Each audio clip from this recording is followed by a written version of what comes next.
আজ বলিউডে একটা ইউনিক কাহিনীর একটা ট্রেলার দেখলাম, যেটার কাহিনীটা দেখে আমার একটু অন্যরকম কাহিনী মনে হচ্ছে। হ্যাঁ, আমি বলছি বলিউডের নিউ মুভি আব তেরা ক্যা হোগা লাভলি সম্পর্কে। তো আমি উজ্জ্বল, আমার চ্যানেল নিউজে ইনফরমেশন। তো শুরু করা যাক আজকের আব তেরা ক্যা হোগা লাভলির সম্পূর্ণ ট্রেলারের রিভিউ। ট্রেলারের মধ্যে যা দেখলাম দেখে বুঝলাম একটা কালো মেয়ে যার বিয়ের জন্য পাত্র পাওয়া যাচ্ছে না, আর সেই কালো মেয়েটার চরিত্রে আমরা দেখব ইলিনাকে। আর এই মুভিতে ইলিনার পাশাপাশি আমরা লিড রোলে দেখতে পাবো রণদীপ হুড্ডাকে, যে এই মুভিতে একটা পুলিশ অফিসারের পার্ট করছে।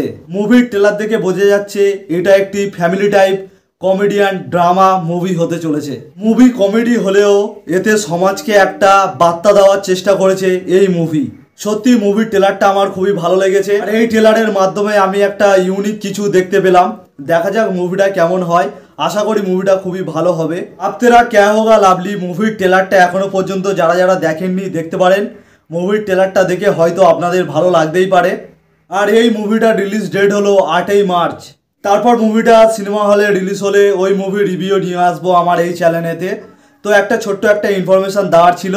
তো আজকের ভিডিওটা এখানেই শেষ করলাম। যদি ভিডিওটা ভালো লাগে অবশ্যই একটা লাইক করে দেবেন, আর এরকম মুভি সম্পর্কে জানতে হলে আমার চ্যানেলটাকে সাবস্ক্রাইব করে রাখবেন।